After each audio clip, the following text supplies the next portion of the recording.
আজকে শাপলা দিবস ৫ই মে।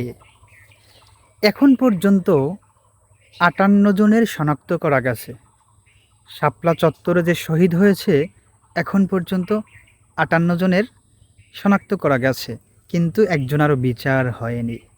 এখন কথা হলো ৫৮ জন মারা গেছে নাকি বেশি মারা গেছে, সেটা এখন পর্যন্ত তদন্ত করে বের করা যায়নি।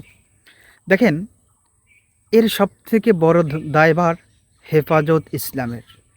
হেফাজত ইসলাম এখন পর্যন্ত সুষ্ঠু তদন্ত করে তাদের কয়জন কর্মী মারা গেছে এখন পর্যন্ত দিতে পারে নাই। এখন পর্যন্ত সঠিক দিতে পারে নাই। এর সকল দায়ভার হেফাজত ইসলামের নিতে হবে। হেফাজত ইসলামের নিতে হবে। এখন পর্যন্ত তাদের কয়জন মারা গেছে তারা দিতে পারে নাই। তারপর দেখলাম তারা পুরো সরকার দলের সাথে, আওয়ামী লীগের সাথে একটা আপোষই বলা যায়, এমন একটা অবস্থা। এই হলো অবস্থা। আমাদের দেশের মানুষের মানে কোনো দাম নাই, বিচার তো হয়ই নাই। এই জুলাইতে এত লোক মারা গেল, কোনো দাম নাই।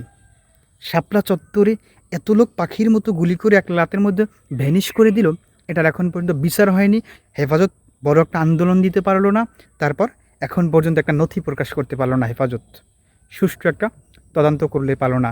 যাই হোক, আজকে সেই ৫ই মে যারা মারা গেছে তাদের আত্মার মাগফিরাত কামনা করি, আর যারা এই কাজ করেছে তাদের জন্য সুষ্ঠু বিচার হয় এই দাবি জানাই।